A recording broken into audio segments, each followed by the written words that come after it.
Saúdo-vos com a santa paz de nosso Senhor e Salvador Jesus Cristo. Lições da Bíblia para a classe jovem. Lição 12. A impiedade decorrente dos falsos ensinos. Lemos em Romanos capítulo 1, versículo 18. Porque do céu se manifesta a ira de Deus sobre toda a impiedade e injustiça dos homens que detêm a verdade em injustiça. Os ensinos dos falsos mestres conduzem os homens à impiedade e à apostasia, mas a lei de Deus nos ensina a viver neste mundo de maneira sóbria, justa e piedosa para a glória de Deus.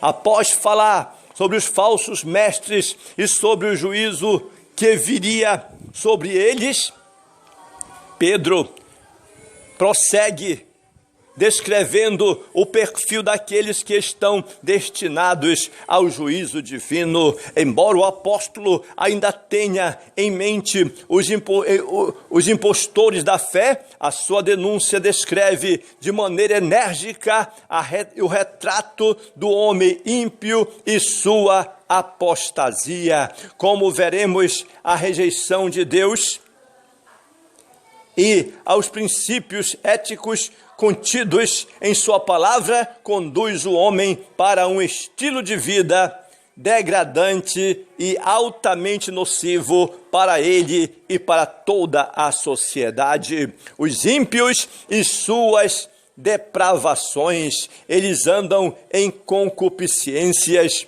Os ímpios vivem numa vida de concupiscência. Primeiramente, o homem ímpio é dominado por seus desejos carnais, ao dizer que eles andam em concupiscência de imundície ou segundo imundas paixões. Pedro deixa transparecer que não se trata de uma falta moral isolada, mas uma prática contínua deliberada. Nesta condição, a pessoa se entrega a uma vida sexual desregrada, apresentando o seu próprio corpo como um instrumento de iniquidade. As duas palavras proferidas por Pedro e por Judas evidenciam que aquele texto, os falsos mestres estavam incentivando a promiscuidade e as práticas sexuais pervertidas, dizendo se tratar de rituais sagrados. É preciso vigiar e manter uma vida no altar de Deus e renunciar a todas essas práticas indecentes e imorais. Ainda hoje, esse tipo de comportamento é defendido por vários tipos de filosofias, porém com roupagens modernas. A ideologia de gênero, por exemplo, tenta a todo custo desconstruir o padrão natural da sexualidade dada por Deus. Até mesmo em alguns círculos ditos cristãos surgem defensores de uma vida sexual que contraria o padrão da santidade sexual segundo as Escrituras, a ponto de reconhecerem a homossexualidade. Todavia, o cristão defende que, à luz da Bíblia, o homossexualismo é algo imoral e pecaminoso, razão pela qual não podemos chamar o mal de bem. Precisamos definir e explicar, refutar, protestar em nome de Jesus. Menosprezam as autoridades, enquanto os crentes são ensinados a serem beneficentes e respeitosos com os ocupantes do poder governamental, familiar e eclesiásticos.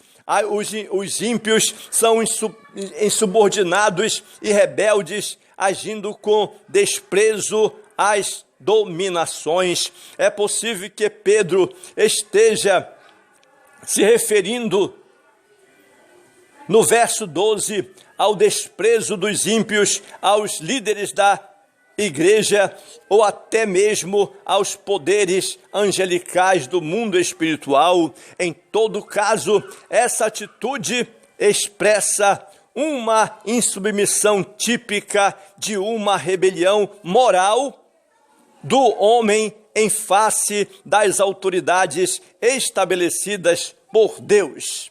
São atrevidos e difamadores. O apóstolo prossegue dizendo que eles são atrevidos, obstinados e não receiam blasfemar das autoridades. O homem ímpio, dominado pelo pecado, é petulante, na verdade. E ele é sempre orgulhoso também.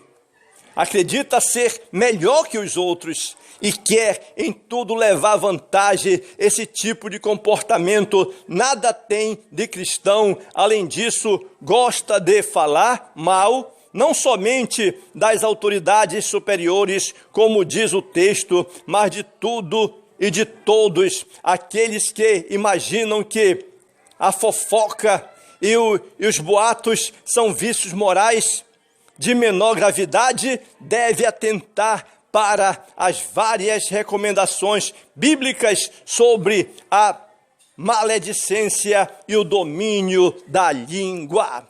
Comportamentos decorrentes dos falsos ensinos. Temos aqui a irracionalidade animal. Pedro compara os ímpios a animais irracionais, porque pelo menos o animal racional ele ainda atende às diretrizes, mas o homem não é obra do acaso, resultado da evolução das espécies. Fomos criados à imagem e semelhança de Deus. Todavia, aquele que se torna escravo de seus instintos naturais, em total desprezo à consciência moral e à voz do Espírito de Deus, assemelha-se a uma fera que vive pelos impulsos animalescos. Não é sem razão que o homem sem Deus aceita de bom grado e sem questionar a teoria evolucionista. Afinal, ela fornece uma justificativa para aqueles que querem viver sem nenhum tipo de julgamento moral. Se Deus não existe, tudo é moralmente permitido. Por causa disso, a destruição deles é inevitável, pois receberão o galardão da injustiça. Precisamos ter cuidado com o hedonismo, que é a tamanha era,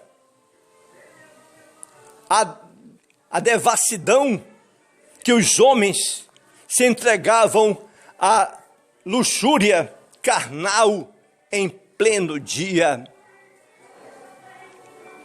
Escravo do pecado, o homem busca prazer no sexo, nas bebidas, nas drogas, nas baladas. Pedro diz que eles têm olhos cheios de adultério, insaciáveis no pecado, enganando almas inconstantes, tendo o coração exercitado na avareza. Em resumo, o hedonista está sempre cobiçando. O seu apetite pelo pecado nunca é satisfeito. Isto é típico do hedonismo, uma forma de vida que busca o prazer a todo custo. Para o hedonista, as coisas mais importantes da vida são a conquista do prazer e a fuga ao sofrimento. Temos que ter cuidado com também a apostasia e sincretismo religioso. Como exemplo do desvio do caminho da verdade, Pedro traz à memória o profeta Balaão. ou que foi controverso mensageiro do Antigo Testamento, apesar de ter aparentemente resistido à proposta de Balaque de amaldiçoar Israel, seu coração ambicioso, a recompensa prometida pelo rei moabita, atribui-se a ele o fato de os israelitas terem sido seduzidos a adorar Baal e levados a se prostituírem com mulheres pagãs daquela época. Tornou-se, assim, um péssimo exemplo de apostasia e sincretismo religioso que tem a misturar e com muita dedicação procurou misturar a fé cristã com outras religiões, a tentativa de conciliar diferentes dogmas religiosos é uma marca da presente era, sob o falso argumento de que as várias religiões do mundo são nada mais do que aspectos diferentes de uma mesma divindade. Esse argumento tem tirado muitos cristãos do caminho da verdade. E o próprio Senhor Jesus Cristo disse: eu sou o caminho, a verdade e a vida, ninguém vem ao Pai a não ser por mim. O perigo da apostasia. A apostasia traz consigo dois perigos: a possibilidade da queda e o perigo da apostasia. Quando se trata da possibilidade da queda, agora o autor sagrado adverte sobre o perigo de se abandonar a verdade. A partir da leitura do verso 20, aprendemos que aquele que conheceu ao Senhor Jesus Cristo pode perder a própria salvação, caso seja vencido pela contaminação do mundo. A salvação somente é garantida àqueles que se mantêm fiel ao Senhor. Ser fiel até a morte e dar-te-ei a coroa da vida. Por isso, não há qualquer base bíblica para a afirmação que diz: uma vez salvo, salvo para sempre. O apóstolo ensina que o estado final daquele que conheceu a verdade e a abandonou será pior que antes. Temos que ter cuidado com o perigo da apostasia, ao dizer que melhor lhes fora não conhecerem o caminho da justiça do que, conhecendo-o, desviarem-se do santo mandamento que lhes fora dado. O apóstolo não está incentivando algum tipo de ignorância. A sua intenção é advertir que os perigos da apostasia, este termo proveniente do grego apostasis, significa o abandono consciente e premeditado da fé que nos foi revelada por intermédio de nosso Senhor e Salvador Jesus Cristo. É preciso esclarecer que a apostasia da qual Pedro está a tratar não se confunde com o desvio da fé possível de retorno aos braços do Pai por meio do genuíno arrependimento. Existem dois tipos de apostasia: a teológica e a moral. A primeira ocorre quando a pessoa nega e se afasta completamente da verdade de Deus. Na segunda, quando revela comportamentos contrários à santidade requerida em sua palavra. Os falsos ensinamentos podem conduzir a esses dois tipos de apostasia, pois nega ao Senhor Jesus Cristo e conduz a uma vida ímpia e imoral. Por outro lado, a graça, o ensino da lei do Senhor nos ensina a renunciar à impiedade e às concupiscências mundanas, vivendo neste presente século sóbria, justa e piamente. O estudo da presente lição aqui nos mostrou quão perigosos são os ensinos dos falsos mestres, pois conduzem a comportamentos que prejudicam o indivíduo e a toda a sociedade por meio de uma mentalidade ímpia, completamente contrária ao propósito de Deus para o ser humano. mas sabemos que Jesus Cristo é o único Salvador do mundo. Inscreva-se no meu canal e você será ricamente abençoado em nome de Jesus.